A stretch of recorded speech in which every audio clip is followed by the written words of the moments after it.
What's up, everybody? Welcome to the channel. OG here, and I have a pleasant surprise for any UFL current player out there, anybody that is on the fence about playing the game, or maybe has been taking a break because the game has been in a bad spot. Now, I'm here to say that it is not totally fixed by any means, but I do owe the game a bit of an apology because you absolutely can play some beautiful football, and I experienced that through playing my RTG. You see the squad here, we started from complete scratch. And while we are brand new into this RTG journey, we've already made some good headway with some excellent pickups. And most importantly on the pitch, I am having a blast. There's been, even more importantly, excellent football. And that is what you are about to see. So, enjoy this, and please remember, this is what it's all about. Forget the exploits, forget all the nonsense that's ruining this game. We play football simulators to play football because we want to play the beautiful game. And while competing is part of the beautiful game, what is not part of it is trying to win using exploits, using broken mechanics that shouldn't even be in the game, that aren't supposed to be in the game, and that don't emulate what true football is all about. So, for a game that has had so many negatives highlighted, and rightfully so, we need to highlight the good things as well. So without further ado, this is how to play the beautiful way.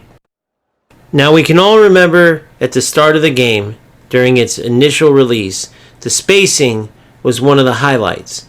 A lot of us came from FC, where especially on defense, it was a jumbled up, congested mess, full of AI defending and nonsense exploits that you needed to use to score goals. And so the wide open play, the manual defense in UFL was welcome to the football gaming world. And unfortunately, as the game proceeded, they started to go in the wrong direction. And they kept going down that wrong path over and over and over. And then it just got to the point where we all started to give up hope, or many of us did. And it looks like the joke turns out to be on us because, as you can see here, the spacing is once again excellent. I am playing a 4-2-3-1 wide, and you see the spacing between each defensive, midfield, and attacking line. The spacing between each individual player is excellent. It makes for great movement, both calling players to, sending them on runs. It makes for excellent passing opportunities. It gives you creativity to build up in your own way, and that is what we wanted from the start. And it looks like, without being even talked about much, at least not to my knowledge, UFL and strikers have finally fixed the spacing. Not just the spacing between each line, the defense to the midfield to the attack, but also between each player. And this is the main contributor for all of the beautiful passing sequences you see now and you're going to see in this video and on streams and in videos in the future. So kudos to strikers, because this was absolutely needed. So the next thing I want to talk about is defense. While defense absolutely needs to be improved, the stuff they did to improve jockeying, that's a step in the right direction, but that's all it was a step in the right direction. Defenders still can't properly defend attackers. There's a lack of animations when defenders try to go win the ball. There's a lack of significant movement, speed of movement when you're not sprinting but trying to get into your jockey, into your defensive stance. And that's what allows players to constantly cut back and forth, which actually takes away from the excellent spacing and the passing sequences you can pull off because of the excellent spacing.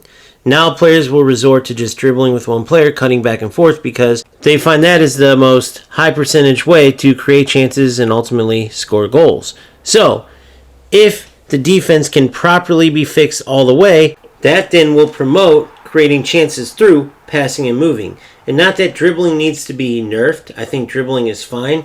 It's just that defense and the ability to stop the dribble needs to be buffed. But with all that being said, I didn't give the improvements enough credit, considering the fact that there are many excellent ways to win the ball defensively, and you will see that in this video, and you will see that as you continue to watch me play, and you will see that as you play if you defend accurately. Meaning if you time your tackles right, if you utilize your teammates to force a player into a spot where you can win the ball, you will absolutely be successful defensively.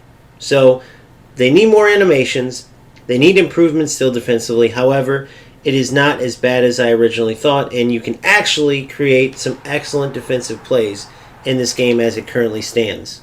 The next thing I want to talk about is passing, and in particular the through balls, because while through balls still aren't totally fixed, the goal would be to make through balls available at any angle. If there's an opening, you should be able to play the through ball. However, there absolutely has been improvements, both to ground through balls and lob through balls. Unfortunately, you still can do, and many rats I should say, not players, will go for the broken lob through ball where the defense locks up and you really can't stop it. They're able to go through on goal. And while that and other glitches definitely bring the game down, you still can make some amazing plays through the passing. Whether it's regular passes, give and goes, up, back, and throughs, or through balls and chip through balls. I scored some amazing goals from some amazing passes that clearly weren't glitches, but rather skill, where I timed the run of my player and powered up a pass to perfectly meet the run, and the player, as you've seen with that goal there, went on to score. I mean, that is brilliant stuff that emulates true football, and it makes the game better. It creates a skill gap in the game, because if you aren't able to properly time, to properly play the correct pass, you aren't going to score goals like that. And speaking of scoring goals, let's talk about shooting. Now, overall, UFL needs a better shooting system. No different than eFootball. Just powering up and pointing to the one side of the net or the other is not good enough. You need to accurately, for instance, like FC does, emulate the specifics, right? The intricacies that go into shooting. So for instance, in FC, you have precision shooting, which allows you to aim with pinpoint accuracy your shot all the way up to the moment that you are about to strike the ball, similar to real football. Say you're on a breakaway and the goalkeeper starts cheating left. As you start your swing through to shoot, you then change your mind and go through the goalkeeper's legs, or change your mind and go to the opposite corner.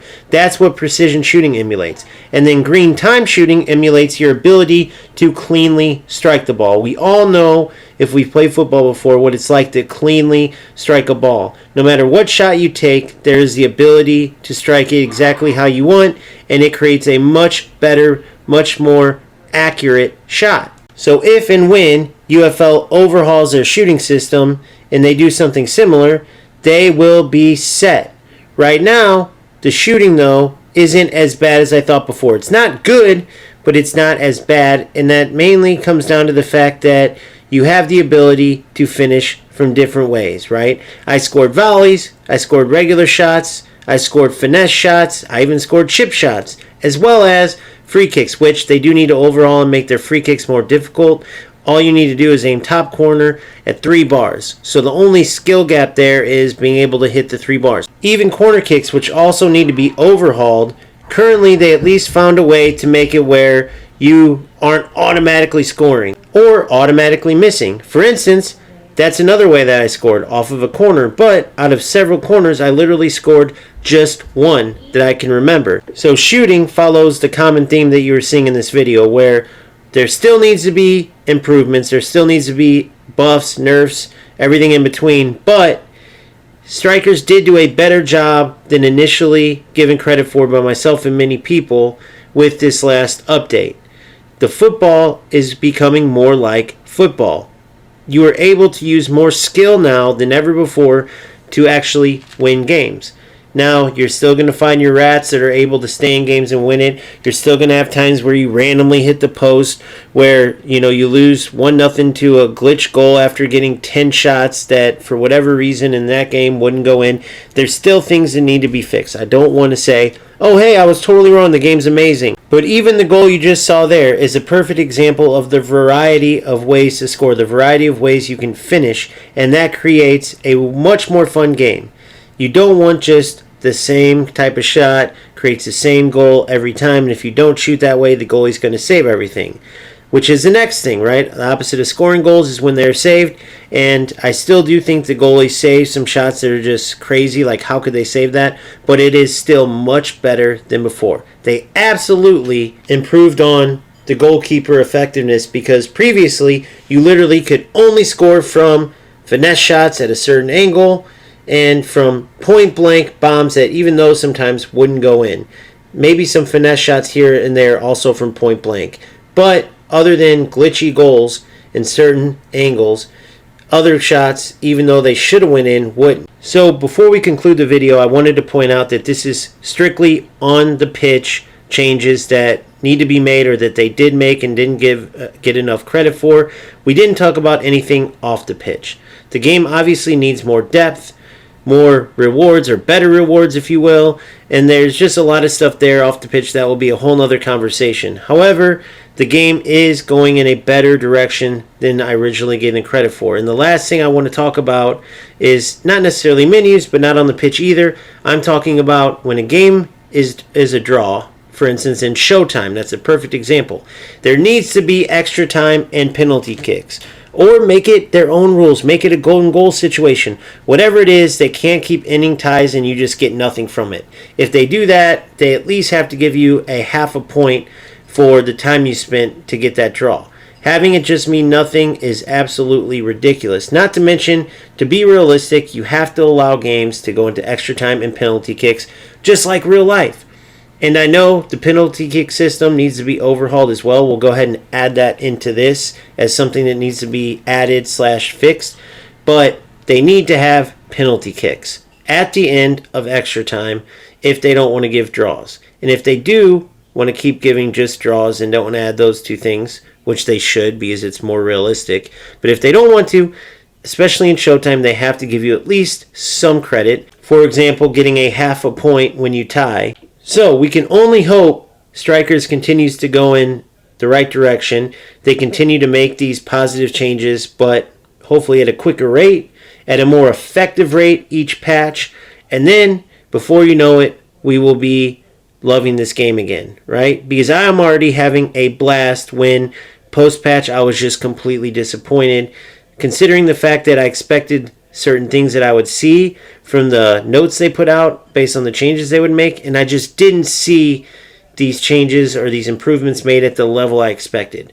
But I'm going to be honest at all times, and I'm going to admit when I made a mistake, and the mistake was I didn't truly see the improvements that were made. I overlooked many of them because, the game didn't look exactly how I thought it was going to look post-patch. So I had to come out with this with video proof showing that many of these changes were made for the better. And not only that, but showing that you can play the beautiful way.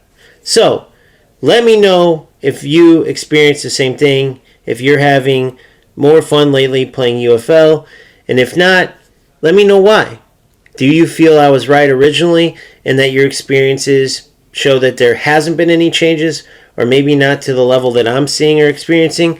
Maybe you have to look at how you're playing. That could be a possibility, because I feel like if you watch this stream, you can see what I'm talking about with playing the beautiful way. However, maybe you think I'm wrong. Maybe you're watching this and think it's just the same old game that you don't like. Whatever it is, you let me know in the comment section. I'm always interested to hear your feedback. And as always, keep grinding, keep having fun. I'll see you on the next time. Make sure, if you haven't already, like and subscribe. Join my Discord. The link is in the bio. Ton of excellent conversation on football. Ton of excellent people you can shoot ideas with, ask questions to, whatever you want. And it covers not just UFL, but all football games. So we'll see you soon. Peace out.